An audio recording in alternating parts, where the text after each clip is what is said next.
বউ, ও বউ। আজকে তুমি কিছু টাকা পেয়েছো? না বউ, আজও একটা যাত্রীও আসেনি। হ্যাঁ, কিন্তু সেই বৃদ্ধ লোকটি এসেছিলেন, যাকে আমরা আমাদের ভাগের খাবার দিয়েছিলাম। তাকেও নদী পার হইতে হয়েছিল, কিন্তু তার কাছে কোনো টাকা ছিল না।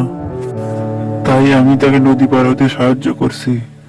তাহলে এর মানে হলো আমাদের ভাগ্য গৃহহীন থাকা লেখা আছে।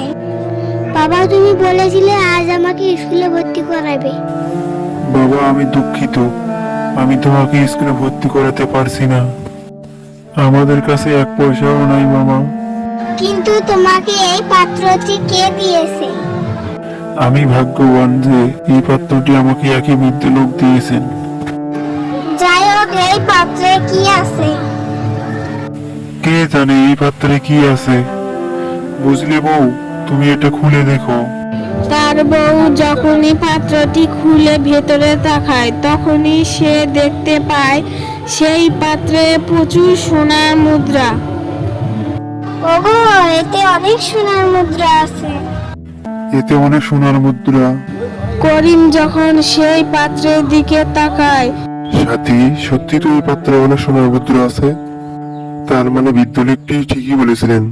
ওই বৃদ্ধ লোকটি কি বলল? ওই বৃদ্ধ লোকটি এই কথাই বলেছিলেন। আমি তোমাকে বলেছিলাম না, আমরা আজ পর্যন্ত কারো ক্ষতি করিনি, তাই আমাদের সাথে কখনো খারাপ কিছু ঘটবে না। আজ আমরা আমাদের সৎকর্মের ফল পেয়েছি। বাবা, তুমি এখন আমাকে স্কুলে ভর্তি করে দিবে? হ্যাঁ বাবা, অবশ্যই দেব। আমরা এত সোনা দিয়ে কি করব? আমরা এই স্বর্ণ সেই সব বাবা মায়ের সন্তানদের স্কুলে ভর্তি করাবো, যারা আমাদের মতো তাদের সন্তানদের শিক্ষিত করতে অক্ষম। হ্যাঁ সাথী, তুমি ঠিকই বলেছো, আমরা ঠিক এটাই করব।